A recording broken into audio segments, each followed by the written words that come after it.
Dr. Homebrew is brought to you by 5 Star Chemicals, providing safety and cleaning supplies for brewing, distilling, and winemaking at 5starchemicals.com. Doctor, look! Stand aside, nurse.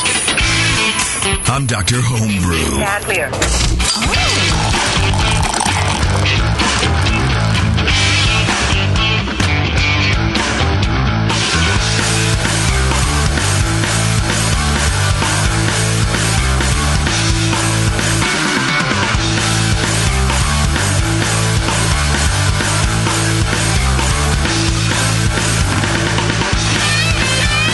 All right, welcome back, everybody. It's another great episode of Dr. Homebrew, the only show, that's right, the only show where we're going to sit around and talk about your beer. You want to be on Dr. Homebrew?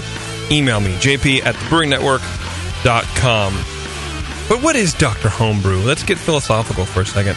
It's a show where you send us your beer that you want to improve, or at least some feedback on, minimum. But, usually a lot of people just want little improvements, little tweaks here and there.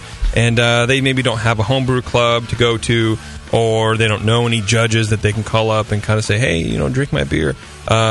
We are those people for you. We are your friends. We may be your enemies. We don't know. If Dr. Homebrew were a hospital, though, it would be like one where not very sick people come to usually. Because a lot of times the beers are pretty good. An outpatient clinic. It's like a clinic, yeah. Like, you got a little sniffle. Okay. Yeah. Or like come to Dr. Homebrew. Like a retreat. Maybe we're like an emergency room that people just come when they don't feel well. It's a wellness retreat. That's right. Yeah, I like that. We have a cleansing. Where's the granola? We get up at 5 a.m. and do a call to the sun, and we greet the sun in the backyard, and we go on a wellness walk, and we cleanse. Hey. Anyway, so Dr. Homebrew. No, send us your beers. We have 2 BJCP master judges. I'm not one. But Brian and Lee are one. Well, they're 2. And anyway, we will drink your beer on the show. We will give you feedback on the show, and we bring you into the fold. And you can ask questions of the guys right here on Dr. Homebrew. And it wouldn't be possible without the sponsorship and support of 5 Star Chemicals. Go to 5starchemicals.com. You all know 5 Star. They have PBW and Star Sand and all the things for you to make great beer.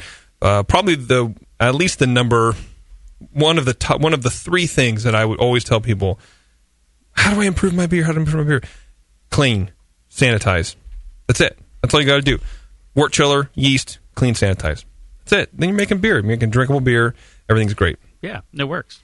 The message has got out there. Beer has got much better homebrew in the last several years, mostly because people are cleaning and sanitizing more. Absolutely. I know, judging a lot of comps, the number of foul infected beers has dropped radically. So over the last, I would say, 5 to 7 years. Well, I stopped entering, so that's that helped. Yeah, you're right. That helped. But I think the rise of better sanitizing compounds and cleaning chemicals has really helped. Absolutely, I agree. It's really helped bring up the game in this. So it's not just that you should do this because it'll help. It's everybody else is doing it, and it works. It is working. And then there's also places like Brewtoad where you can get all kinds of recipes. That's right.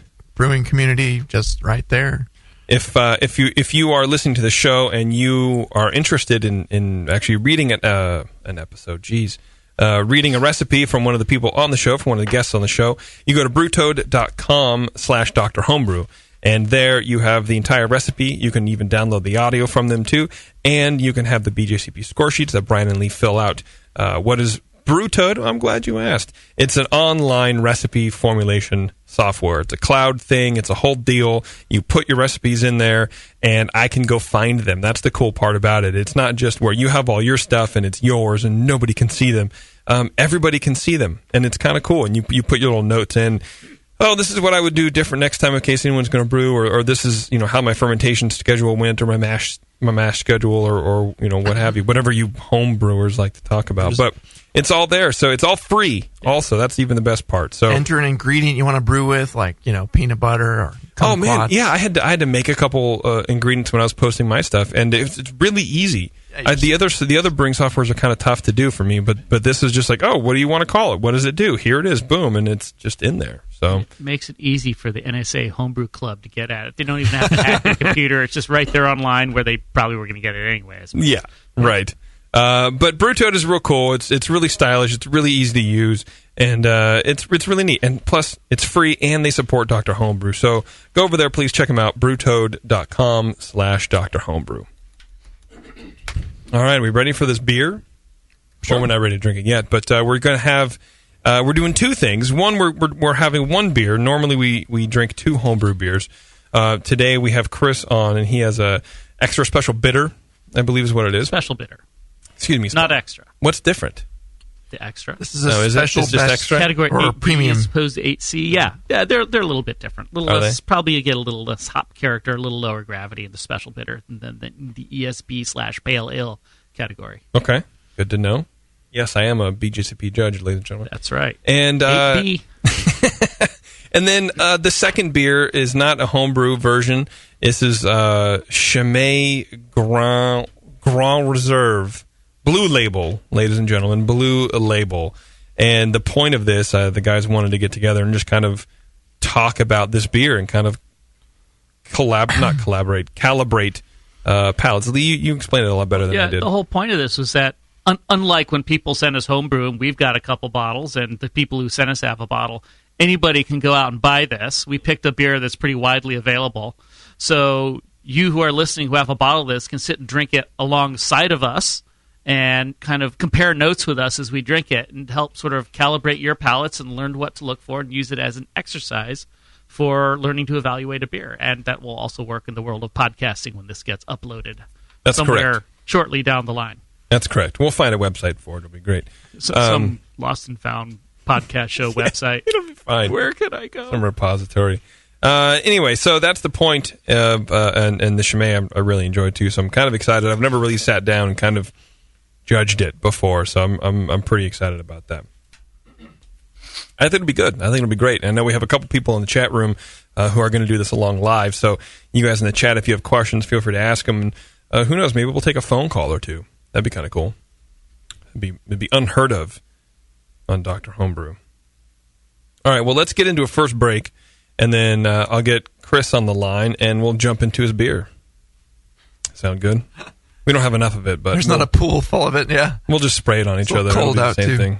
It'll be all right. All right, everybody. Back after this. It's Dr. Homebrew. Hang on a sec.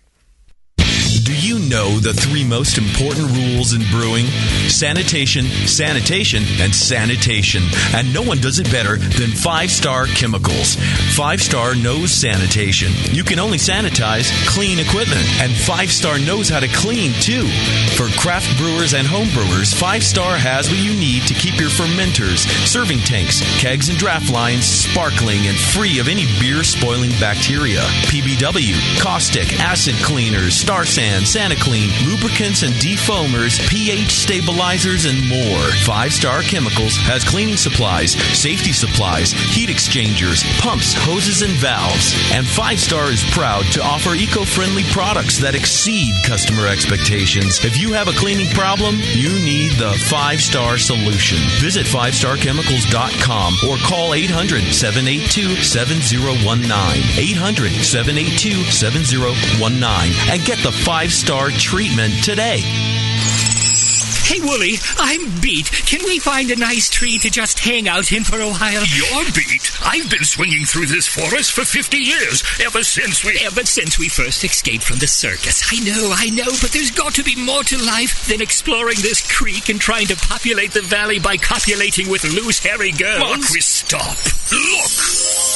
What is that? It looks like a man-made treehouse With fresh food. and craft beer. Welcome to the Creek Monkey Tap House, boys. Grab a seat. Creek Monkeys drink free. Awesome! The Creek Monkey Tap House in Martinez, California takes their mission of fresh food and beer seriously. They only serve locally raised beef and chicken, as well as local sustainable produce. It's better for you and the planet, and it just tastes better. The beer and wine at Creek Monkey Tap House are chosen with the same care for the highest quality and rotate frequently to make each visit an adventure.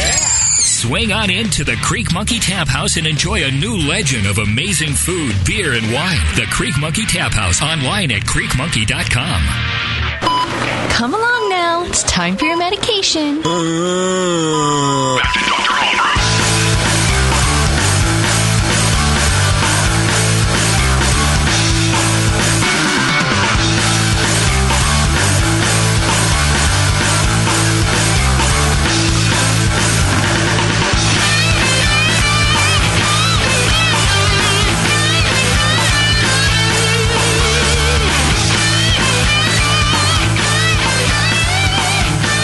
All right, everyone, thanks for hanging with us. It is Dr. Homebrew, of course. Of course. I'm going to go ahead and get Chris on the line here, but Lee, why don't you talk a little more about Chimay and what everybody's in for? What are we in for? Well, we're in to try some Chimay. So this is their Belgian Dark Strong Ale, the biggest one in their lineup. It's one with the blue label, the blue cap. We got a nice big cork finish bottle, which we will open live on air. You'll hear the pop. It makes it so much more fun. Yeah. It kind of does. Yeah, and then we're basically going to just go through this. We're not going to score it. I'm going to assume it's a good beer. I've had it recently. Actually, we tried some of this earlier this week just to sort of get ready for this. Took a few notes. Excuse to drink on a Sunday night. That's right. Right. Well, I'm busy working. But yeah, we'll go over what we pick up in the aroma, what it looks like, and what the flavor is, and compare that to what's in the style guidelines, and sort of calibrate what we're picking up with what we're supposed to pick up per the guidelines, and how it's the same and different, and maybe talk a little bit about the beer's history. And that's going to be it. And you guys who are in the chat room, or maybe even a phone-in, can join in with your comments or questions, and we'll see what we can do to get them answered. Yeah, for sure. I'm excited about it. Well, while we wait for Chris to join us, why don't we just go ahead and jump in on this beer? All right. Chris has got his special bitter. Do we know anything about this beer other than that? We don't know anything about this beer. Was there any notes on what he wanted to get out of it? Let me see. I'll scroll it up. But Brian, why don't you go ahead and start us off, man? All right, Brian, you're the lead dog here today. Well, okay. Yeah. I smelled this beer, and I got kind of a... It's like reminded me kind of a minerally chalky beer in ways. Or I was trying to get at what was there, but the maltin is very subtle. It's all just kind of base malt, bready with some hints of caramel only. Kind of a light floral UK hop. The esters are pretty light fruit, fairly restrained. Let me interrupt you, Brian, because this might be important. Here are his notes. This is the first beer I brewed at my new house, so there's a different water supply. Hard well water with high iron that had been through the water softener used for 2/3 of the water, with the rest being filtered water. The beer has a clear off flavor, and he wants to know what it's from. He goes, is it from my water fermentation contamination? This beer used to have a light malt hop aroma. Not sure what the aroma is now. Okay. So, there you go. Sorry. That helps. All right, yeah. Well, using a water softener for any part of your water profiles is not going to be recommended for brewing because it's going to add some salts to it that you don't necessarily want in there. But anyway, yeah, in the aroma, I started getting a phenolic note and had kind of a faint mustiness or a celery character. And then JP, when we were just tasting it, thought maybe you got a little Brett. I'm wondering if there's a little Brett in there too, a little Brettanomyces or a wild yeast. That's kicking up some phenolics and funky flavors in there. Would I lie to you, Brian? Would you lie? Well, the color, it has kind of an orangey gold color and a low white head that faded pretty quickly. Mostly fine bubbles ringing in the glass. The beer was pretty hazy. It's got a fair amount of haze to it. Not that you can't see through it, but there's some haze. Flavor, the base malt and hints of caramel are both at pretty low levels there. Hops kind of earthy, floral, subdued. The finish is, I guess I would call it semi-dry. It's got a medium-low phenolic note in there. It's not intense, but it's got this like plasticky, clove-like, and a medicinal flavor in it. That's creeping up. It does seem otherwise like an ale fermentation with fruity esters as you'd expect for the style, balanced to the malt, but has substantial enough bitterness to balance it. Could be the bitterness could be a bit too high, but there's definitely some plastic lingering in the aftertaste there. And that's a phenolic flavor. Medium light body, no alcohol warmth. It was a little bit astringent, but not overly. So, wasn't very creamy. Kind of medium low carbonation as you'd expect there. I was actually, as far as the beer goes and the recipe goes, it's a fairly pleasant version of the special bitter style. It just has that distracting phenolic to me, possibly due to wild yeast contamination in the fermentation. You want to, pay careful attention to sanitation, as I'm sure probably is already doing, but an experienced brewer there. And but every once in a while you get a beer with a little wild yeast. If you leave it open or exposed to the open air, and the yeast you have pitched into it isn't taking off right away, it can do that sometimes. So pitch a healthy, vigorous yeast culture, get it going quickly, and kind of overpower any of those things that might try to come in. But otherwise, not a bad beer. I give it a 27. It's drinkable, but a little funky. All right, Lee. All right. My comments on this beer was a very leafy hop aroma, medium-high peachy ester, slight smoky note might have been in there, a low bready malt aroma, no DMS or diacetyl, very low caramel hint, and a pretzel kind of note, like a kind of baked, toasty pretzel kind of aroma in there. For style, it's probably a little low on the malt aroma, and not much of the hops either. That little bit of a smoky note was all I picked up of the bad stuff originally, but it kind of went away quickly. Appearance was pale gold with a darker heart in it, medium haze. It was fairly hazy. Low off-white foam faded to a bead, mixed bubble size, which is okay. Haze is kind of out of style, though. That wasn't a good thing to see in a beer that's supposed to be. British bitters usually pour very clear, at least if they properly settled the cask that they're in. Flavor, medium herbal, leafy hop flavor, medium bitterness. It gets stronger in the balance towards the finish of the beer. The malt's bready and caramel, slightly warty, I thought. Had some low peach esters. Finish is also slightly sweet and viscous, despite a strong emerging bittering. Grassy hop flavor that really dominates the flavor. Medium-low sulfate. And yeah, the phenolics that Brian was talking about, I get. It tastes just like a low-level wild yeast kind of thing. I don't know if I'd say Brett, but it's got this kind of plasticky phenolic note, which kind of mixes in. It kind of seems to hide in amongst the hop flavor in here, and it makes it kind of hard to find. But it's once you spot it, it's pretty obvious. Medium body, I thought it almost seemed a bit high for style. Medium-low carbonation is about right for a bottle version of British bitter. Some creaminess, not a whole lot. Probably should have had more. Not hot or alcoholic or astringent or anything like that. I thought it was an okay example of the style. Had some good yeast, bready, and ester character to it. Proper carbonation and a good bitter finish, which is good. I mean, you need that in these beers. The flavor and aroma hop seemed a little bit grassy. Although, how to fix this, you'd have to know about how you did it. Maybe less dry hopping if you dry hopped, or use a different kind of hop, or less of it. Peach ester seemed maybe a bit strong, but actually, really, esters can be pretty strong in this style of beer. So, you could add some more oxygen at the start of the ferment to bring the esters down a bit if you want to decrease them. But it's not really out of style, so maybe you don't want to do that. It's up to you as to whether you like the balance of the esters in there or not. It does make kind of a weird blend with a grassy hop. So the body seems a bit big. The malt flavor, to me, seemed a little under-attenuated. So maybe there, I'm guessing, again, some good oxygenation on your yeast pitch might help the yeast finish that out completely. Or maybe a little bit more sulfate in the water might dry it out a bit to help balance it. But the phenolic character is probably pointing to the real problem that we picked up. It's probably some sort of a contamination issue. Gives us a plasticky flavor. So it's sort of the usual advice on that. Make sure all the plastic and rubber that contacts the beer on the cold side is thoroughly cleaned out and thoroughly sanitized. All your fermenters, your chiller coils, if you're using them, have been thoroughly cleaned and sanitized.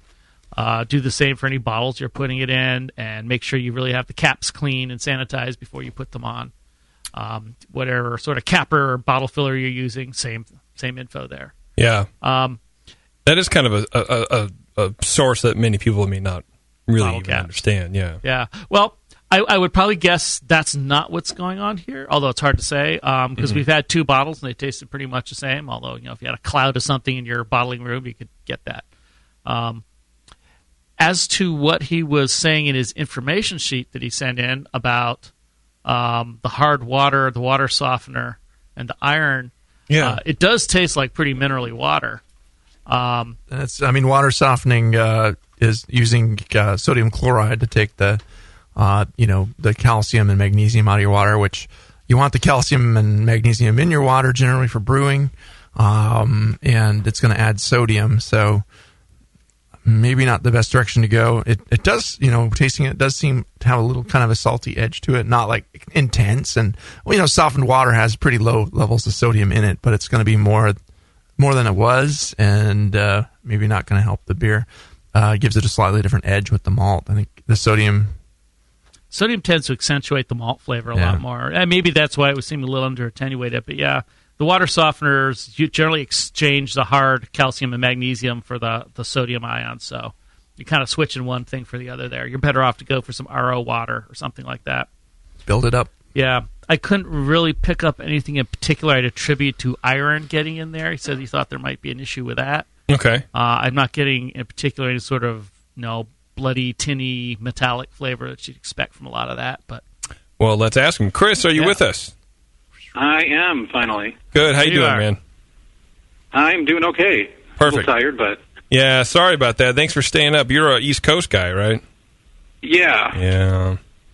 Well, it's Michigan, so Eastern time zone. Oh, well, at least you're not on the East Coast.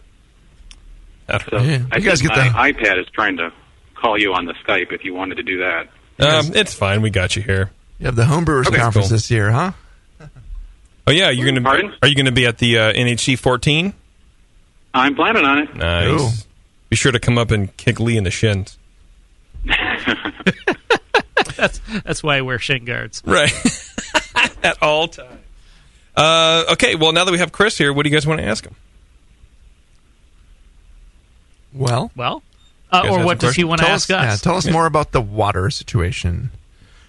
My water, since I moved this summer, it's definitely a lot harder than where I was at before. I was on well water before, and so I run it through a softener to take care of some of the iron and such. But I have to use the special salt for high iron in the water softener, and eventually the iron still gets through. So that was my thought, was it was the iron, or maybe the water softener isn't working right, and that's maybe contributing some off flavors. But I didn't know if that was a possible issue or if there was something else going on, and I just was searching. Yeah.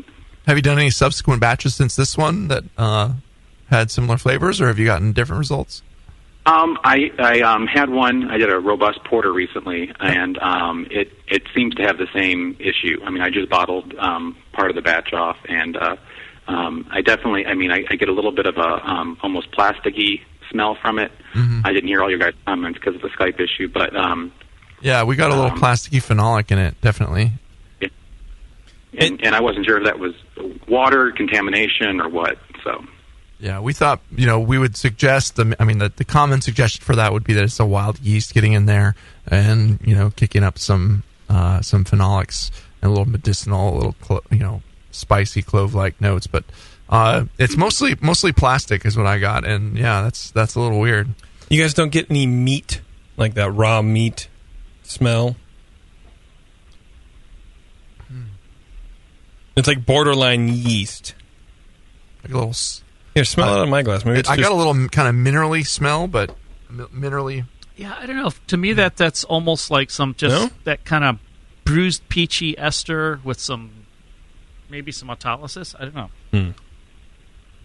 Is this the same beer? Same beer.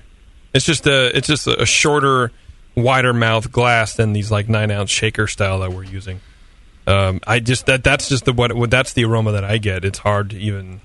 Yeah, I sort of see what you're saying. It also smelled very perfumey off the get-go to me. Yeah, I don't know. I'm not sure where that level of plasticky flavor would come through from if it wasn't a wild yeast, unless you've got some really cheap non-food grade fittings in your water softening system, which I wouldn't expect would be what would be sold with such a thing. Yeah. Mm-hmm. Meaty. Yeah. I think what JP's picking up is probably a yeast issue. It's either just a weird ester or maybe there's some autolysis starting there. But if it's a wild yeast, it could just be pumping out weird flavors and aromas like that, too. That's true. Or some yeast in suspension making that, but yeah. How old is this beer, Chris? I have to look back at my. It's not. I mean, I think it was August that I brewed it. I have the. Is that long? The brew log on Brew Toad, so I can find the exact date on there. Cool. But you win brownie points. Is that long enough for autolysis to occur and kick off some flavors like that, guys? Yeah, it depends how healthy the yeast was to begin with and how you treated it, I think. Mm. Yeah, I did it was a White Labs vial, and I did like a 1 liter starter. I don't have a stir plate, so I just shook it, but I thought it was a contamination. Maybe that's where it would have happened. It's possible. Yeah, and you say you got the same thing in a subsequent batch of beer, though. Yeah, and I, of course, used the yeast I washed from this batch. So the same yeast. Okay. It carried over. So, yeah, that would suggest it was probably in your primary ferment then. That was where it was coming from. Or, do you have any plastic equipment that you're transferring with or running it through when your beer is finished? I have an olive siphon, the racket, and the bottling bucket. Yeah, you got to change those every once in a while, or change the tubing if the other parts are still pretty fresh. I changed out the tubing already. But, okay. So. Yeah, it's a bummer. It seems like it's kind of nice bitter. Otherwise, I mean, it's a fairly pale, fairly well bittered beer. It's kind of nice. Other than that phenolic character in there. Yeah, and the raw meat flavor that Justin's slavering over. It's fine. Yeah. No, I think it's actually a pretty good beer itself. You just have to figure out where this bug's coming from and get rid of it. Yeah. I might try using some dry yeast on the next batch that I do to see if that helps with the contamination issue, if that's what it is. Yeah. Mm-hmm. Yeah, but definitely any fermenters that these beers were in, clean the bejesus out of them, really sanitize them. Consider, treat anything else, all your hoses and stuff similarly, or consider just replacing them too. I mean, I've certainly thrown out hoses I thought were sources of things like this because, who wants to ruin a batch or two of beer on a $2 chunk of hose? Yeah, I do. So JP does, but I'm going to assume you know better, Chris. So yeah, I mean, it's unfortunate. It always sucks when one of these things gets into your brewery. But I try it again. Now, clean this stuff up. Try this recipe again. I think the recipe itself is pretty decent. Yeah. That's the job on your plate here. As far as the water goes, I would maybe not use the softened water. My initial suggestion would be to just go to the store and get some distilled water or something like that. Spring water, and you'll probably have to mineral it up to taste. But the softeners are, as you said, it might not get all the iron out. You're going to be changing one salt ion for another, and Lord only knows what you're getting out of it in the end. It's going to be hard to control, and it might be a weird mineral profile after all that. Yeah. I mean, maybe if there's some other people out there who have a similar situation and have more experience with that, they could chime in at some point. Certainly, we're lucky around here. The water is fairly soft. We don't have to worry about it. I do not envy you the task of having to brew in real hard water territory here, especially with a lot of iron in it. Yeah, it's not fun, and if I have to buy water, I will. It's just one of those things where it'd be nice not to have to. It's not very convenient. Install the RO water treatment at home, and then you get to drink it too. And build it up from the RO. You can definitely do that. A lot of brewers do. Yeah. All right, Chris. Do you have any other questions for the boys? I didn't hear all the comments before, but I was wondering, like, the carbonation level on this. I tried to get it closer to English style. Did you think the carbonation was appropriate on the beer? Yeah, it was kind of medium-low carbonation. I thought it was right. It's probably about right for a bottled version of one of these. If you're trying to mimic the draft version, it's probably too high. Yeah. But that's I wouldn't. It'd be weird to kind of bottle it that way. The bottled versions have carbonation. It's probably more like where you are here.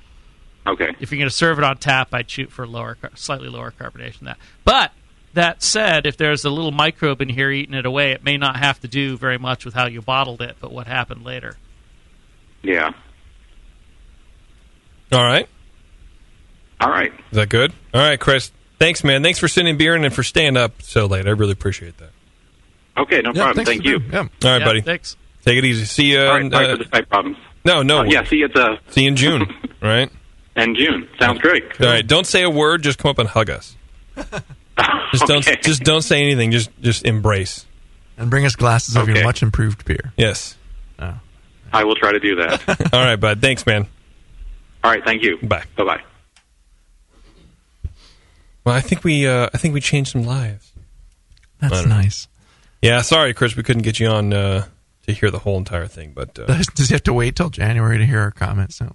probably yes. I think probably he does. You could send him an early copy of it. Yeah. It'll be fine. Telecom issues. Arr. Make Justin do it. Just shoot it over to him. All right, let's take a break, and then when we come back, we're going to crank the Chimay open. I'll probably put a song on also in between, just to kind of give us a little bit of time. And, so anyway, it's Dr. Homebrew, everybody, and hang on, and we'll be back right after this. We're talking about Chimay Blue. Since the first time the Brewing Network microphones turned on, More Beer was behind it. More Beer sponsors the programming on the BN because, like you, they love brewing. And like the Brewing Network, they love sharing their knowledge. Morebeer.com isn't just a website to place your next equipment or ingredient order. Morebeer.com also gives you access to free beer information that will make you a better brewer. Go to morebeer.com and click into the Learning Center. You'll find podcasts, technical facts, video tutorials, and more, including access to The Buzz, More Beer's social network of more than 5,000 members. And some of them might even be crazier about beer than you are. Get over to morebeer.com today and take advantage of The Buzz, the forum, the Learning Center, and make sure you're signed up to receive the newest More Beer catalog. More Beer, bringing you absolutely everything for beer making. Have you ever wished for quick, easy access to your beer recipes and conversion or calculator tools? Maybe you're brewing at a friend's house or a big club brew day and need a quick mash water calculator.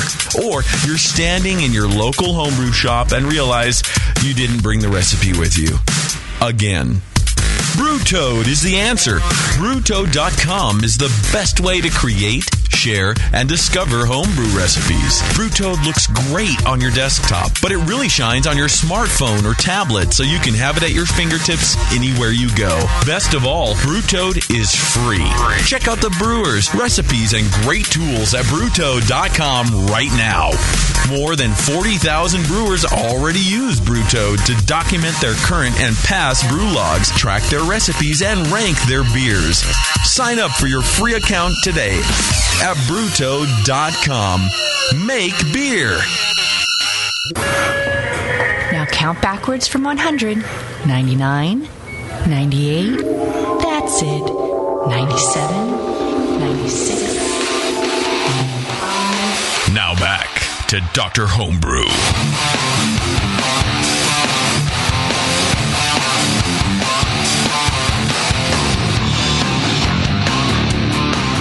All right, everyone. Thanks for hanging out with us. It's Dr. Homebrew, and today is our first segment that we are going to taste a commercial beer and do a little palate calibration. Learn to taste like a BJCP master judge. Huh? Yeah. How about that? We're working with Chimay Blue here, everybody. Yeah, we picked an easy one. We did. We picked one that you guys can pretty much go out and get wherever you are. It's easy for that, yeah. Yeah. It's a very... Probably it should be, if it's a good bottle, a pretty complex beer otherwise. Well, that gives us a lot to talk about and look for. I put it in my trunk. It rolled around quite a bit, but I think that only helps, doesn't it? I don't know. I would have thought it would have been packed in with all the bodies back there. It wouldn't move around that much. No, I got rid of those too. Okay. Yeah, I bought new lime. All right. Well, so, Lee, lead us on, my friend. All right. What are we doing here? We're going to open and pour the bottle. All right. Live, on air. An on-air pouring. Or on podcast, however you want to say it. Never in the world has this ever happened. Wait, let's get this in stereo here. Can I get both the mics over? Sure. It's hard to do. And of course, being a Chimay with a cork finish, it's going to take a minute to open here. Well, that's good. As we crank the wire cage and lift the top off gently. Here we go. Sounded pretty good. Sound. Sounded pretty good. Save that sound. That's pretty good. Yeah. We can use it in Dr. Oh, there it goes. There it goes. Can I get that as a ringtone? It was in your trunk. Yeah, I will isolate that. I'll isolate it for you, and that's just anytime you get a text notification, that Chimay bottle popping. Perfect. I'll be bribing people to text me all day. Just text random numbers. Hi. Who is this? Pours quite a big head. Very fine bubbles. Sort of light tan head. JP, your cup. Thanks, sir. All right, so what style of beer is this? Brian? BDS. A BDS. Belgian Dark Strong. All right. Is the cam on there? Yes. No, not yet. Hang on. Not yet. And there it is. There you go. You're on. Foam cam is on. Foam There we cam is go. live. That is it. Go to breweynetwork.com/TV and you can find all this lovely video footage. So the first thing you usually want to do when you're going after to evaluate a beer is give it a good smell. Make sure you get the aromatics while they are fresh. Because they may change over time. They may change over time. Some of them come right out there. Some of them blow off, and some of them pop in later, you know. So what are we getting, like a cherry? There is some cherry in here, yeah. Cherry, yeah. A lot of fruit. So when we're smelling the first time, are we looking for anything in particular, or are we just taking it all in? Are we writing notes about what we smell right off the bat? Or if you're judging, yeah. You would start immediately writing notes on everything you pick up. Noting the dominant flavors, usually first. Aromas, yeah. Yeah, okay. And if you know the style, like for this, you'd be looking for fruit, you'd be looking for some peppery phenols, you'd be looking for some malt character, so you'd comment on whether they're there or not and how much, and whether it's all to style. But the fun part is, for a beer like this, is what do we get? It does have that rich malty sweetness that you're looking for. That's the first thing it mentions in the guidelines. If you want to read along, go to bjcp.org, pull up category 18E under the style guidelines. Okay. And you can look at what's expected for the style.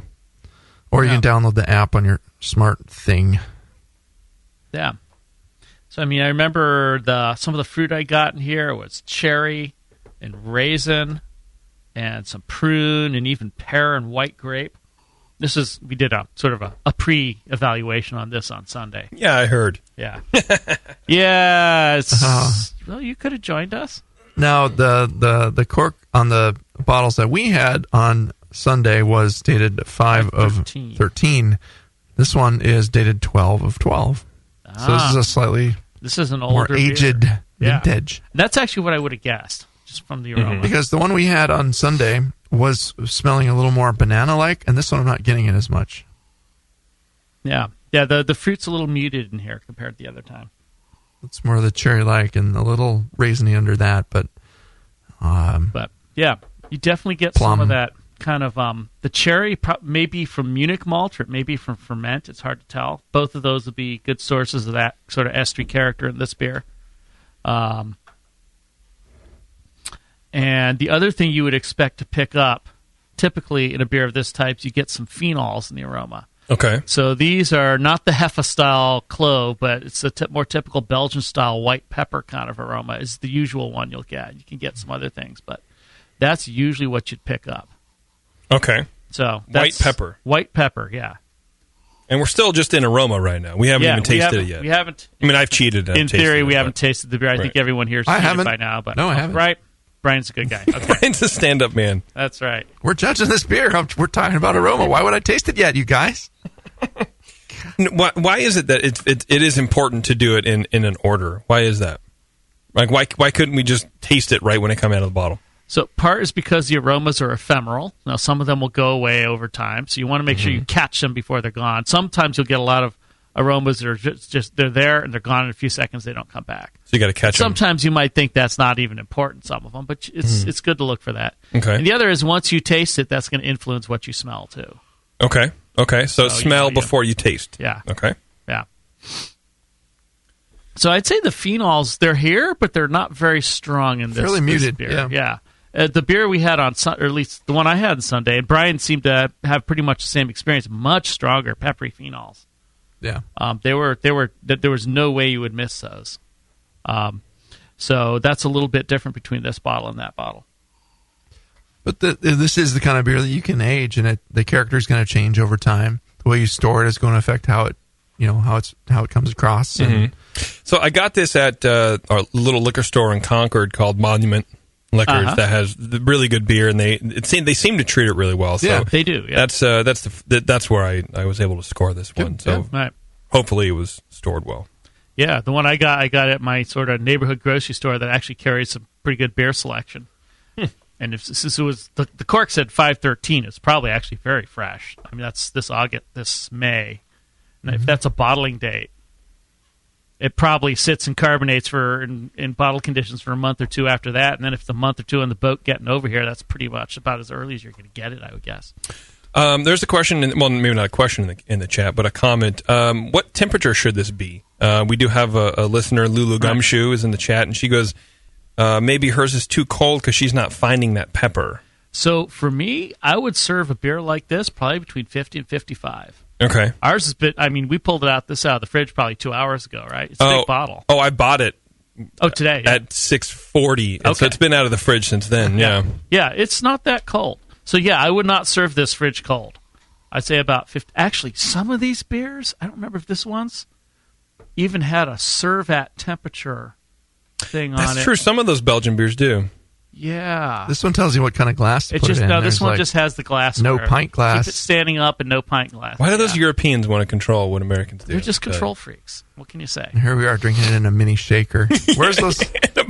That's right, yeah. Friggin' They're plastic concerned cup. that us ignorant Americans get it right. Make a straw with that, JP. They're afraid that we're going to do this. Yeah. Right. So the other thing I do get in the nose is a lot of malt character. I think since the phenols have faded out, that's coming through more strongly in this beer than it did in the one we had in Sunday. Yeah, the toastiness is there. The rich dark malt character, kind of raisiny. Raisiny, yeah. And it has a rum note to it, too. It smells kind of like a dark rum. I could get some dark rum. Yeah. That's actually probably, my guess is, that's a dark candy sugar. So we're tasting it. Or dark now. sugar rum. We're drinking. We're drinking. All right. Well, I get that in the nose, but you get that in the nose. You get it there too. Oh yeah. But we haven't talked about the appearance yet. We need to do that before we can drink it. Yes. You mean we have to wait longer to drink it? Yes. Yeah. See, that's why I'm not Put a that judge. down. Yeah. Ow. That's right. So yeah, the next thing you do after you're done looking through the aroma, the other thing you do in the aroma is look for any off aromas. Now, have diacetyl or bad phenols or smell like a vegetable, but not getting any of that here. So you look at it. What's the appearance, Brian? It's kind of a rich, deep coppery, almost light brown color. This sample is quite clear, and the head is kind of a lightish tan, and it poured. Well, it poured up pretty thick, and it did fade after a while, but there's still a cover on here, so we're. It's sticking around pretty nicely, despite the strength, which, for beers, above 7-8%, the alcohol can definitely affect the head retention in a negative way. Yeah. How so? Just barley wine, it just won't let it last. Yeah, it just fades more quickly. The alcohol, I think, gets in between the proteins that are kind of binding together to form those bubbles, and just messes up their mojo. I hate it when that happens. Those little bubble molecules are sadly without mojo. Yes. Yeah. Alcohol's bad for foam, so it's hard to get a strong beer with a good head of foam on. Although it can be done. Mm-hmm. You just have to add more protein in there, I guess. But yeah, so you ready for flavor? Fine bubbles too. You want to look at the texture of the bubbles as a judge. Yes. Is it thicker? Is it mousse-like? Is it what does the head look like? Whether or not the bubbles are tight together or just kind of large and willing. How are they packed? What is there? Are there chunks of anything in the glass? And what does that tell you? The foam, if anything. I mean, maybe it doesn't say anything. Yeah, the way the foam looks is kind of usually a factor of the size of protein chains that are left in the beer. So if they've done a really long protein rest and get mostly fine chain, small chain proteins in there, it might fade more quickly. You want to actually leave with most of today's well-modified malts. You don't have to really do a protein rest these days too much, because the proteins that are there will form a pretty good head. But there's other things that can affect head retention. Having oils in the beer will kill the head fast, and it'll drop much more quickly than others. So we're looking at head retention as maybe a precursor to something wrong. Well, in this case, with a Or lack of stronger head beer like retention, this, I guess. I'm not too worried about the head falling fairly quickly, and it's sticking around enough. But yeah, I mean, it could indicate a problem in a a 5% beer, and the head just drops like that. Okay. Could have gotten some lipids in there, some oils, something. We taste it now. Yes. Okay. I need to have more in my glass if we're going to taste it because it evaporated. Well, we very only quickly. have this giant 750 milliliter bottle, so Yeah. we might be able to spare some more for you. Perfect. Thank you. That's wonderful. Cheers. I'm good. Here's a good. Cheers. Here's a good question from the chat before we get into it. From Pork Slapper. Good friend Pork Slapper. Can you ask how some of these good Belgian beers like Chimay, Duvel, Rodenbach, Orval fare when they are sold by Costco? Not cold and bright light exposure sitting on the shelves after they cut the box open. I don't know if you guys have been to Costco lately, but they're starting to get this kind of new craft beer pseudo-import island built, at least our local one, and it's very weird. But how would you expect a quality beer to come out of that? It's probably going to be variable. It might depend as much on how long it sits in their warehouse before it goes out on the floor. It depends on how fast it sells on the floor. Bright lights are going to do bad things to hops. They'll skunk the hops. Yeah, I would definitely dig under the top layer, and if you happen to screw up and make it all come unbalanced and knock a bunch of bottles on the floor, just tell them that Dr. Homebrew told you to do that. Yeah, and then they'll lock you away for 72 hours. Yeah.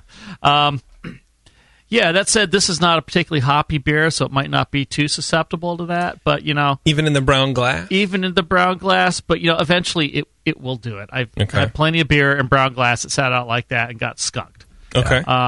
The other thing is, how long are they storing at warehouses and at what temperature? If it's at room temperature or warmer, like it was being stored in just some warehouse out in the Arizona desert, it can go downhill pretty fast. Especially these with a cork finish, if they're standing upright and that cork's not kept wet, it'll loosen up the seal. It might start to oxidize. More oxygen will get in. That will kill a beer like this pretty quickly. Okay.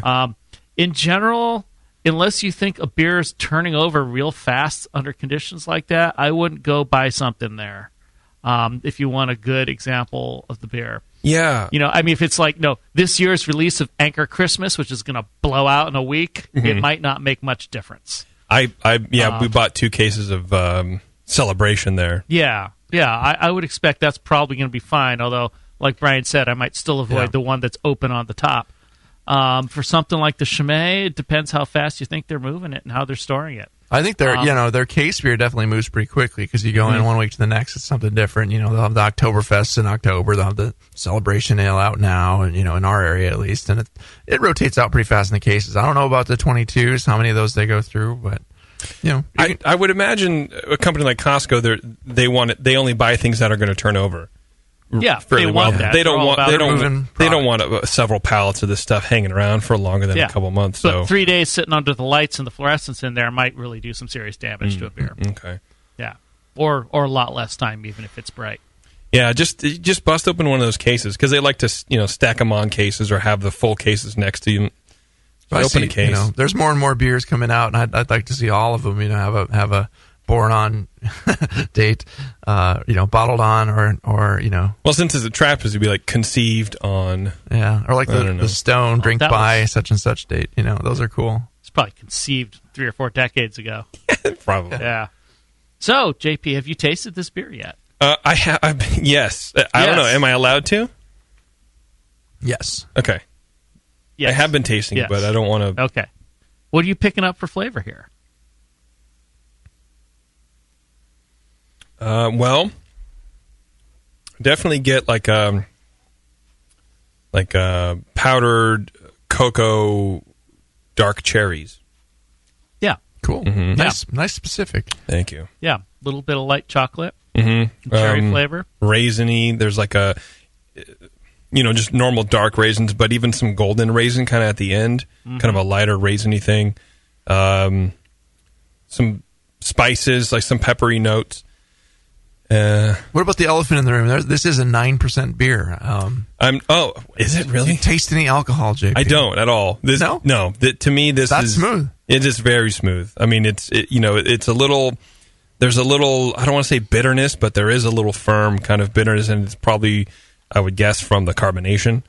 But it's wonderfully well. I've had this beer a few times before, but I've never really sat and tried to dissect it, and it's a good beer. It's a rich beer, and the malt kind of helps to balance the alcohol, and the alcohol itself is, presents itself in a really soft, kind of gentle way. And for being so strong, they call it kind of, it can be rose-like. And the bottle we tasted on Sunday, we both got a little bit more of the higher alcohols in it, a little more sharpness to the alcohol. And this one, I'm just getting it's very smooth. It's just clean, smooth, and the one that you guys tried on Sunday, there was the date that you were talking about, the date code on the cork, and I missed that. What is that? It was May of this year. This one's December of last year. So this beer's, been December in the of last year. Wow. So this beer is probably 5-6 months older than the other one. Okay. So it kind of makes sense that some of the phenols, the fruit esters might have faded out a bit. Hop flavor would certainly fade over that time, although there's really very little of that in this beer. Mm-hmm. So you can look at the top of your cork if anyone's tasting it out there with us and see where you're at. And on the side. If some of these things are resonating with you, like, oh yeah, mine is a little older like theirs, and it's, it's tasting smooth. Yeah. Like we're talking about. So it says 12-12 on the cork. That's kind of cool. Yeah. Can you focus on that there, Range? There you go. Yeah, I was actually surprised at how strong the white pepper phenols were in the beer we had on Sunday. It was like really, really up there. This one's much more muted for that. So I guess that maybe that fades out faster than I thought. Although that sort of thing could also be a lot different sort of thing. That's definitely a interesting yeast characteristic. Might be hard to control, but I'd put it more down to age. These guys should have that pretty pegged by now. They use their specific yeast for all their beers. It's their Abbey yeast. That's their character comes from that yeast. What does Brew Like a Monk have to say about that? Yeah, that was an interesting story in there. I mean, they really worked on this. They actually worked with Jean de Clercq, who's one of the famous brewing scientists who was out of Belgium. Or France, I don't remember where he's from, but I think he's Belgian. He would actually come out really there. Famous. He taught the people at the brewery, specifically the one guy that Michael Jackson famously interviewed an awful lot. I think it was Father Theodore. And he actually got Father Theodore cloning the yeast they were using there. He'd pick individual colonies and evaluate for them for their flavor profile. Wow. He did this for a long time. Yeah. So, I mean, if you want to ask what it is that the Trappists are doing that is so much different, they make this great beer that other people have so much trouble replicating, they have the luxury of the time, I guess, to do that sort of thing. Yeah, I suppose. Really go and spend a few years evaluating the different yeast clones you want to use. But as homebrewers, we don't have that. Well, homebrewers, you can do that. Right. We have that time if we want. There's not many people take advantage of that. And it's whether you actually have that time. But yeah, he spent a long time picking that yeast, and he picked it for its flavor profile, its ability to tolerate alcohol, and for its ability to flocculate. Because they were intending on bottle conditioning. So they did not want a dusty yeast that wasn't going to settle out in the bottle. Yeah. So they did a pretty good job picking it. I mean, the fresh example that we had on Sunday, the fruit character, I mean, that was just fruit salad. It was raisin, peach, pear, prune, white grape. It's a little more faded now. I'd say some of those brighter fruits, the pear or white grapes, kind of faded out here, but I'm still getting most of the darker fruit character. And just that big phenols. I mean, this beer really is about yeast. There's so much yeast character in this beer. It really drives it. The rest is almost just a setting for that. I mean, it's a very nice setting. The candy sugar gives it that, or whatever sugar they're putting in there gives it that kind of rummy flavor. At least I assume that's what they're putting in there. That kind of sticky in your mouth. They probably, using a fair amount of Munich malt of some sort to give it that cherry and sort of a nice flavor to it. Do we know, is the Chimay yeast commercially available? Through homebrew channels. Y-yeast, it is the 1214 strain. Okay. It's also available from White Labs. I don't remember the strain number off the top of my head. Okay. Let's talk about other elements that judges pick out in flavor, since we're still on flavor, and that is, so we've talked about the malt. There's really not any hops to speak of in there that are poking out at us. There's a low bitterness level, just enough to balance it. 20, 25, 30 IBUs, something like that. The balance of the beer, is it, and that's generally referring to, is it a malt balanced beer? Is it is it balanced to the yeast character? Is it balanced to hops? Where does the balance lie? And in this one, it's definitely a malt balanced beer. It's a malty showcase, but with a big fruitiness in there too. That's keeping it the balance interesting. And the alcohol, again, as I mentioned earlier, was kind of a part of the balance too. So it's like kind of a three-way battle of the malt is winning, and the alcohol is so smooth that it just works in there with everything else, and then all those fruit flavors just kind of combine with the malt and meld with it and support it and make it make for those happy flavors. So that's what I would say about the balance of this beer. What do you think, Lee? Yeah, I think you're right.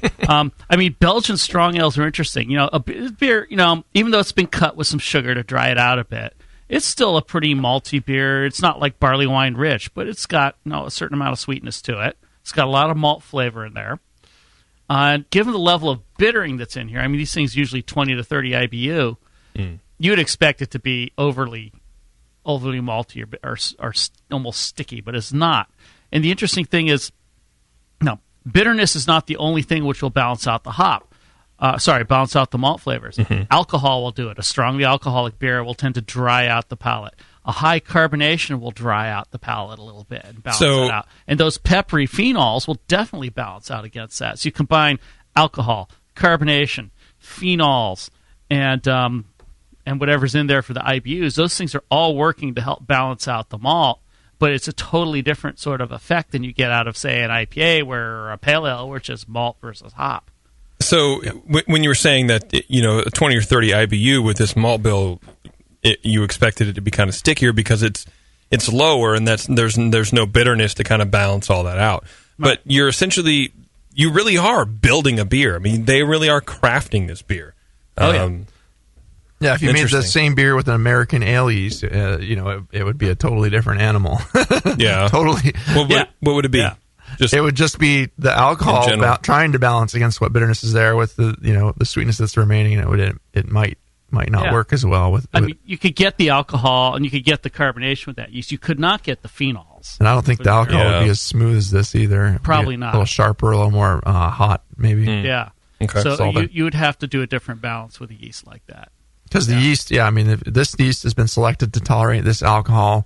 An American yeast can tolerate a fair amount of alcohol too, and you can make an American barley wine that's pretty smooth, of course, too. But it expresses itself in a different way, and doesn't have those phenolics keeping it interesting.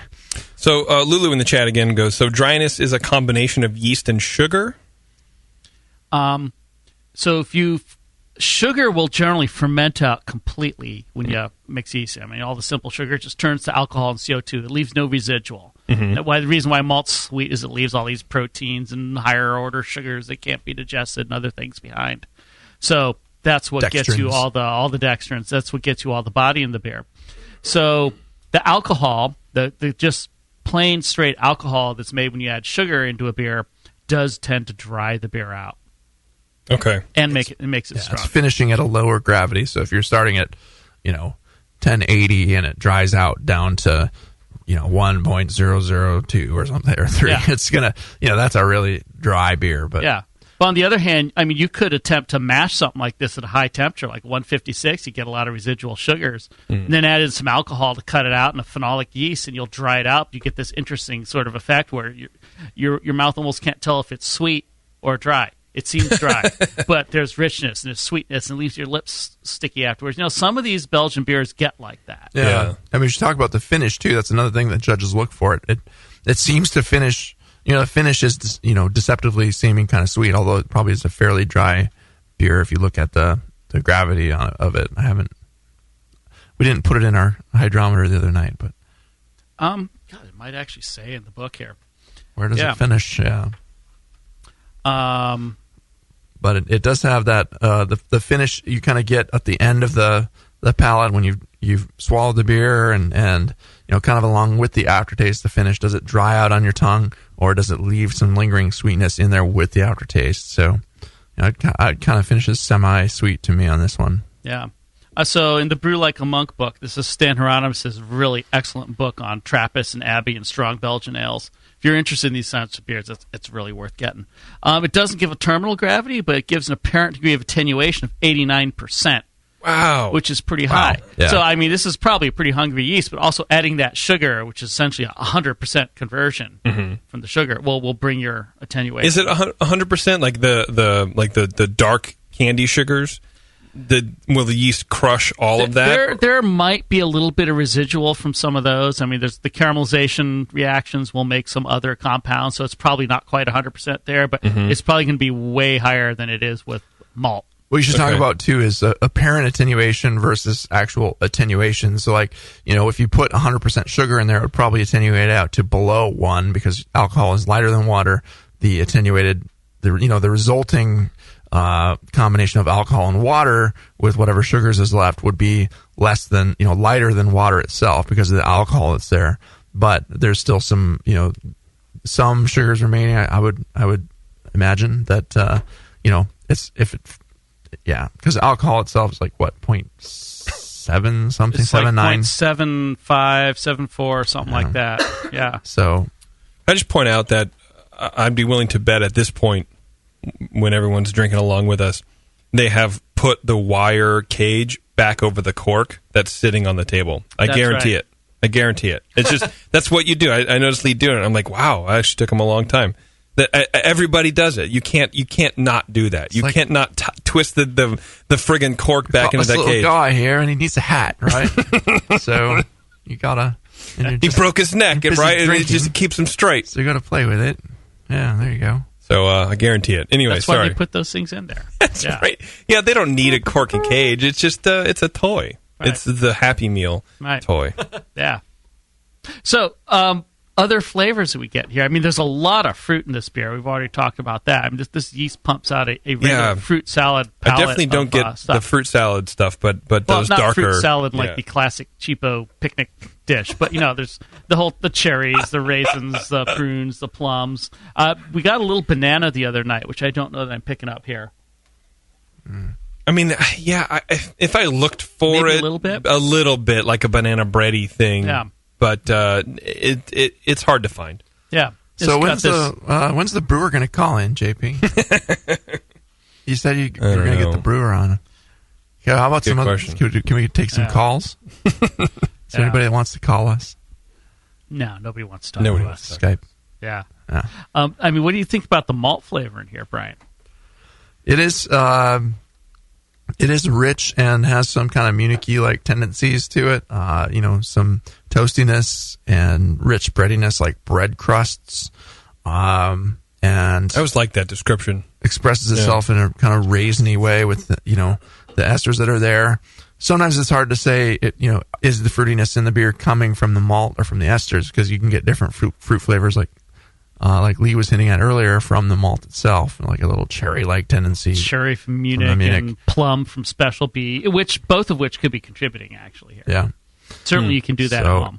There's the malt is really broad spectrum. There's a lot of flavors going on in here, and they're melding really nicely with everything else in the beer. So I like it. And the more I drink it, the more I'm getting the peppery phenols are starting to come out with this beer. Maybe you just need to it's warming up, decarbonate a bit or something. Opening up a bit. That's what Lulu in the chat says too. Now that her beer's warming up, I assume it's a her. No one ever knows what these avatars people have, but that person, they're getting those peppery notes now too. Yeah, no, it's definitely in here. Pepper and caramel and fruitcake.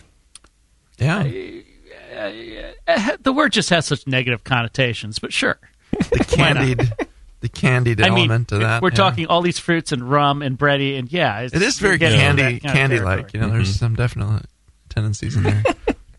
Should we talk about the mouthfeel? Let's talk about mouthfeel. Let's talk about the mouthfeel. How does it feel in your mouth?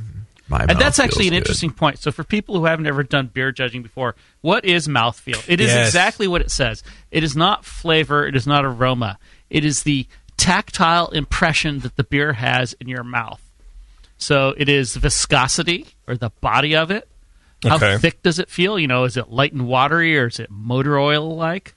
It's not anything to do with the taste. If you start saying, well, the mouthfeel is kind of cherry-like, that would not be right. Yeah. Literally. It's How the it level feels. of carbonation. How prickly does it feel, or flat? There's a lot of different elements of what you can feel, and you can feel the warmth from the alcohol. You can feel that all the way down into your throat, not just on your tongue inside your Getting hot mouth. in here, that's for sure.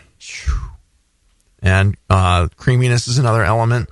Does it have kind of a silky texture, or is it a little harsher feeling, a little rougher? And then astringency is another element that judges look for, which can be described as mouth puckering sensation, like kind of like chewing on grape skins or tea leaves.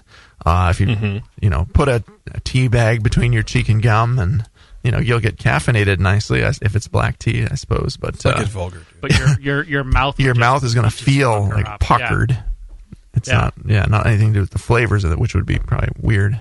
But puckering. So that's mouthfeel, and yeah. There are other palate sensations you can get too. Yeah. So for a 9% beer, if you're thinking most styles of beer, 9% beer is going to be a pretty big beer. You're usually expecting a fairly rich, big body. Yeah. But with the sugar they put in here and the very attenuative yeast, it's not that big a body. I'd say medium, maybe even medium low. Medium low is probably pushing it, but it's pretty medium body. It's not a big, rich beer like you'd expect a 9% Old Ale or Imperial Stout or something to have that beefy character to it. It's nothing like that. Yeah. Those are like malt bombs. Yeah. Think of body though. Not like that. We're talking about body right now. Think of that as like, where does it fall on the spectrum from molasses to like water or lighter like alcohol? That's a good scale. I could see that. Pure alcohol would feel lighter than water, but it would burn your mouth too. Like a shot of vodka. Cheap. Yeah. So. Yeah. Okay. I like that scale. So this is probably pretty medium body in comparison to other beers. I mean, it's lighter than you would expect if you know what's in there, but on the other hand, it makes it very, very drinkable. That's what makes some of these Belgian beers so dangerous. They're strong, yes, but it's not like trying to chug down a bunch of barley wine. It doesn't slow you down because it fills you up. Is it the carbonation? Carbonation doesn't hurt either. Carbonation is very high. Yes. I mean, we all heard the thing pop, hopefully, when we opened it on in front of the mic. Yeah. So these things probably 3 or 4 atmospheres here. I mean, it's approaching champagne level easily. Okay. And that helps dry it out, too. That helps dry it out, but it helps with that mouthfeel to kind of reduce that viscosity a little bit to make it easier to drink. Yeah, okay. It drives creaminess a little bit. It can also come across as stinging if there's too much of it for the beer. Okay. But it's very carbonated beer. You can have a carbonic bite. Because carbon dioxide dissolved in water is actually an acid. It's carbonic acid. It's gonna have a little sting to it, and you can feel the bubbles, popping in your mouth as it, especially if you put a colder beer in your, 98.6 degree mouth. It's gonna come out of solution pretty fast. Yeah. Okay. Great. What's next? Now, astringency, I'm not really getting any here. That's usually a flaw for most beers. Now, nobody wants their beer to taste like, black tea soaking on their feel tongue. Like right, but you will get it in some beers. It can come from various sources. A few beers will have related characters. Like a lot of stouts will have a drying character to them from the roast malt. Mm-hmm. A lot of IPAs will have this kind of drying character or almost borderline astringency just from all the hops that went in there. All that plant matter in there, All the plant matter in there. I mean, it's related compounds. It's all tannins, which is sort of the group of compounds. This, I don't really get it. I mean, it is not an astringent beer. No, not at all. Tannins are like the polyphenols in there, right? Yeah. So, that definitely has a certain mouthfeel to it. And you can get it from hops. You can get it from malt. It's in a lot of different things. Okay. And from the malt, getting it from the malt, you would usually get it from over-sparging or, running your mash pH too high, or using too hot of water. It just extracts a lot of more of the husk material from the malt rather than the starchy part of the malt that's that you're wanting to pull out the sugars. So, which should have been converted by that point, of course, from the starch into sugar. But So that's a lot about mouthfeel. It's kind of something that a lot of people don't think about when they're drinking beer, but if you think about it, it can help expand your appreciation of what you're drinking and knowing what's expected in different styles. You can educate your palate. Mouthfeel. Boom. And then the next is overall impressions, right? Yeah. Before we get into that, let's take a break. Okay. We'll come back. We'll finish That'll the be our Chimay. We'll talk about Chris's beer, and then we'll get out of here. All right. Pretty good? Good. All right. It's Dr. Homebrew, everyone, with the Chimay tasting. Hang on a second. We'll be right back to wrap it up. That's it. I've had it. I am never putting hops in my beer again. What? Why? It's just too ridiculous. Insane prices, stupid contracts, high shipping costs, crappy selection. Dude, you need Nico Brew. Nico Brew will rock your f***ing face right the f*** off your f***ing skull. $5 shipping to all 50 states. Plus fantastic international rates get you low prices on Nico Brew's great selection of hops and more. Whether you're a home brewer, a pro brewer, or a homebrew shop owner, Nico Brew can get you the hops you need in increments big and small. Single orders, spot buys, or full contracts. And there's only one place to join the uber special secret elite bare bones club where you'll get the best deals anywhere. Holy f***ing shit. NicoBrew.com. NIKOBREW. Nico Brew, your bare bones buddy in the brewing business. Hello, fellow BNers. This is Sully from the 21st Amendment Brewery located in San Francisco, just 2 blocks from Giants Park. Before Nico and I opened the 21A and before I was a professional brewer, I homebrewed on my small 4-burner apartment stove in a back house in Santa Monica, California, making my extract brews before graduating to the daunting idea of all-grain brewing. Homebrew books and information was hard to come by back then. The internet hadn't been invented yet, along with other things we take for granted today, like electricity and potable water. One thing I wish I had back then when I was learning was a radio show that could teach me the ins and outs of brewing and answer questions that I had about homebrewing, a resource for making great craft beer. The 21st Amendment Brewery is excited to be a proud sponsor of Dr. Homebrew, a great show that teaches you what you need to know about making incredible beer. Good stuff. Listen up, you might learn something. I certainly did. And thanks for your support. Tasty Crack Games. I'm sorry to tell you this, but we're going to have to pour you out. Back to Dr. Homebrew.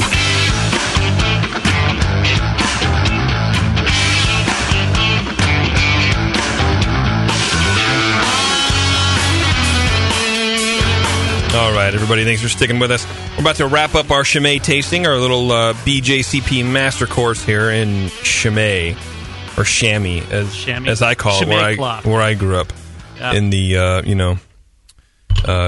the Gemstone area in Livermore. The ShamWow of beers. Shimmy. Chamois?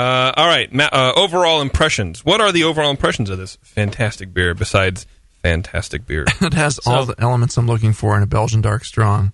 And then some. Yeah. This is a classic example of style, yeah? Yeah, this is one of them, strong? yeah. Okay. Yeah. Seems like a well cared for bottle too, so it's nice.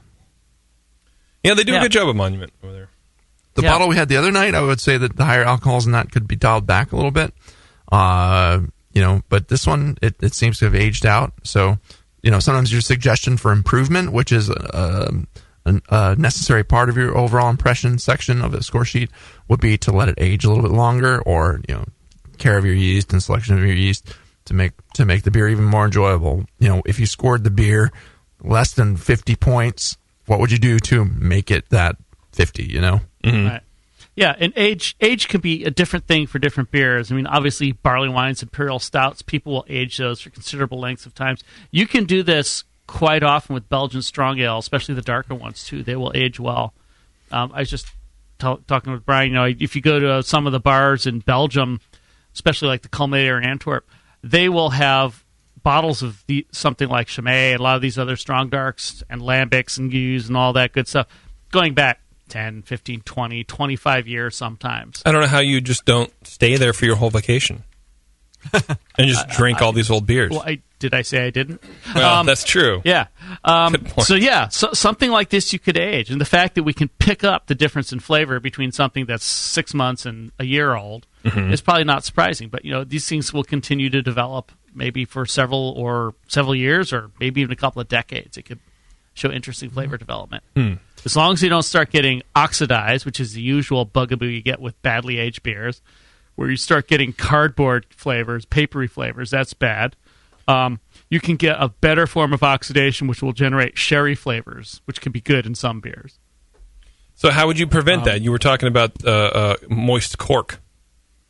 If you're going to store a cork beer like this and try and do that, you would definitely want to store it on its side. Okay. Would you rotate it at all, like a wine? I don't think I'd bother. I don't know. I don't really know. But it's bottle conditioned, so it's got yeast in it. Yeah. So I don't know if that's going to have any impact or not. Okay. Yeah. Interesting. But yeah, I mean, overall impression. If you're doing a BJCP score sheet, you're supposed to comment on how much you like the beer and give suggestions for improvement. So, I mean, I think pretty clearly most of us really like this beer here sitting in the room tonight. Yeah. So you could say, very drinkable, wonderful example of style, excellent fruit and phenol and malt characters, good balance, well carbonated, all these sort of friendly things you can say would be totally appropriate for this beer. Even for the bit I've got now, which we're getting down to the murky, yeasty dregs here, it still tastes good. Yeah. And then something for how would you improve the beer? Because you always want to tell someone how they can make it better. Yeah. That's a tough job with a beer like this. It's really good. Right. They could get away with putting a little more alcohol in here. It's actually on the lighter side for the style. This Brian, his eyes are floating. The smoothness of this beer, you could add a little bit, knock it up 1%. It's so smooth. It is really smooth. Yep. I mean, sometimes people will just make comments comparing it to the best example of style. Of course, this is pretty close to there, although some people will tell you, the Roquefort or the infamous Westie are going to be better. Although if you try them all side by side, it's a great combination to try sometime. Figure out which one you like better. They're all excellent. Yeah.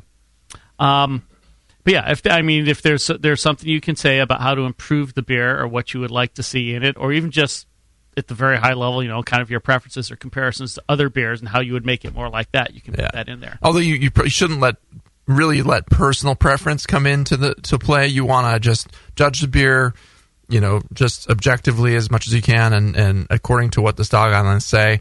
And comments about the balance are probably important. I think that more than I prefer my Belgian dark strongs to be 11%, or I prefer this exact the Westie. Right. This tastes more like Chimay. Well, don't judge to an ideal. Yeah, you're absolutely right. But if you wanted to say, I like this more like this beer, this would be another way you could do it, that this is the place where you'd put that in. Yeah. Just make sure you're not letting that influence how you're scoring it if it's otherwise a fabulous beer.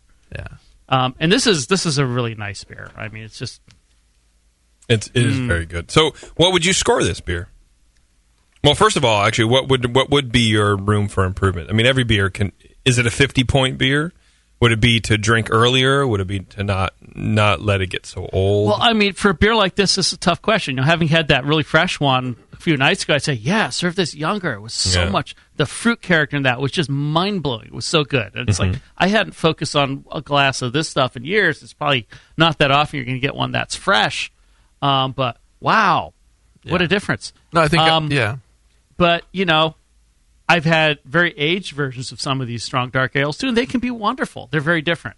You'll bring out different malt characters and maybe a little bit of sherry oxidation, which can be nice, and other things will go on. And it's just smooth out and become just like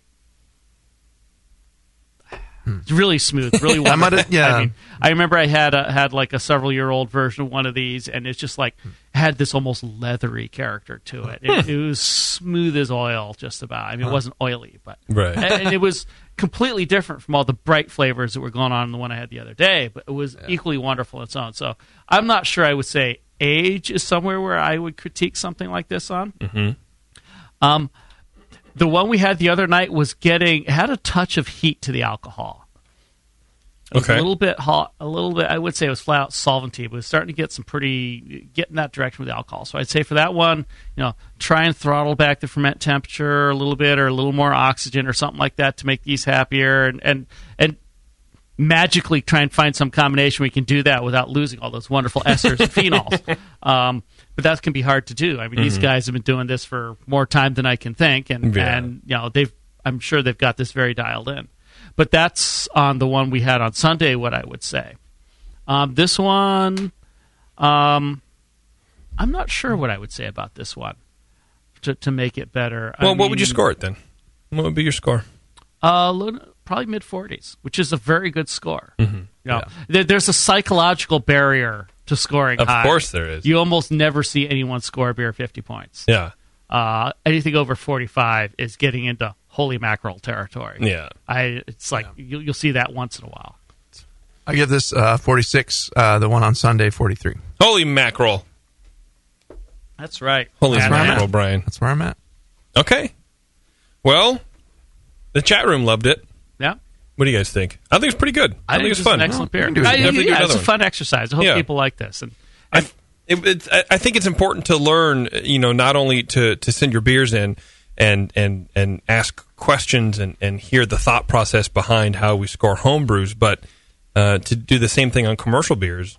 I think it's really important, and hopefully it teaches people about how to read their score sheet when they get it back, and they understand a little bit more about the effort that goes into it and what's in a judge's mind. Why we think the things we think. Yeah, I mean, because on the sheet it seems pretty black and white, but it's really not. There is a lot of processing power, I guess, that goes into this. And we're not perfect either. There's different people with different sensitivities and palates are going to experience the beer differently, and so there's a lot of range in judging. Some judges have just amazing palates, and there's some. Thank you. And then there's us. Yeah, there's some female judges out there who are like super tasters, who you can just tell are getting way more of a spectrum of flavors than you're able to, and you are so jealous of them, you just want to strangle them. No, just kidding. Pull their extensions out. We love you, Nicole. But I mean, I appreciate that, and I really like judging with people like that, and being able to, and they'll call out different descriptors that will just pop in your brain too, and it's like, oh yeah, that's what that little element is, So sometimes the hardest thing is putting the language together with what you're tasting and expressing it in an eloquent way that describes what you're actually getting out of the beer. So, there's sometimes with judging, there's no wrong answer. If you taste this, you taste this. Right. It feels this way in your mouth, then that's the way it feels. Yeah. So. Yeah. And big part of the sort of learning all this is sitting down with people who've already kind of been there and comparing notes. Yeah. You learn much more quickly than just trying to put some name on some random flavor you've never ID'd before. As soon as somebody says cinnamon, it pops in your head. It's like, that's or soy sauce or whatever. Yeah. Yes. Like, boom. There are kind of key words like that. Yeah. Cool. All right. Well, so we did the Chimay thing. Let's jump back to Chris real fast with his premium bitter? Special bitter. It is also known as a premium bitter. Ha. Or a best bitter. What kind of advice do we give to Chris on how to improve his premium special bitter? Well, we thought it was possibly the phenolic, the plasticky phenolic that he and we also got was popping up because of wild yeast infection, which could have come up in his yeast starter that he made or in the primary fermentation, but we're not sure. Chances are it could have been the yeast starter. But, also just learning to work with his new water, either getting an RO system if you can, or using water that's sourced somewhere else that is not going to have the water softener treatment done to it. Sadly, that's just if you have iron in your water or something, or do what you can, brew with it, see how it comes out. If it if the iron's not too high and you don't get a coiny, tinny, blood-like kind of element in your beer, then hey, it could work. Yeah, but all right. Lee? Yeah. Recipes. Yeah, I would say his water softener treatments probably did work to get most of the iron out, which he said was a problem in his neighborhood, but it was still really oddly minerally water. So it's the water softeners tend to put a lot of sodium and things like that in place of the calcium and magnesium and metals that they're filtering out. So it's probably not the best thing to use for brewing water. Put some attention to that. Other than that, yes, some sanitation. I mean, the basic recipe actually seemed a very, very nice, pale, fairly strongly bittered beer. I thought it would have been pretty nice, actually, but just that kind of nasty plasticky phenol, which is just really took it in the wrong direction. Yeah. So sanitation, cleaning, and more sanitation. All right. Well, I think we're out of here, boys. All right. Okay, well. Are we? Cool. I think so. We are. We did a show. We've run your clock well into the red here, so it's probably time, huh? Yeah, it's a little long of a show, but I think it was well worth it. The chat room loved it, and I'm sure our listeners will love it too. I hope so. Thanks again to Chris for sending us this beer. It was a really good beer. I do really appreciate that. And you will get a nice little prize pack from 5 Star. Those guys are pretty cool. And thanks to me for bringing the Chimay. Thank you, JP. Thank you, JP. That was a lot of fun. I'm glad Lee and Brian finally pressured me into doing it. It was a good time. Your bottle was better than ours. If you want to check out Chris's recipe or any other recipes that you've ever heard on Dr. Homebrew, head over to brewtoad.com/Dr. Homebrew. And there you can find all of our recipes. You can find all the guys' BJCP score sheets as well. So you can really kind of break down, especially maybe after this, this little run through of the Chimay. Maybe a score sheet might not be so foreign to you. You kind of read it and understand it and whatever. Also, thank you to 5 Star Chemicals. Go to 5starchemicals.com. Chris will get a nice little prize pack, like I said. And if you want to be on Dr. Homebrew, email me, jp@thebrewingnetwork.com. Until then, take care of each other, everybody.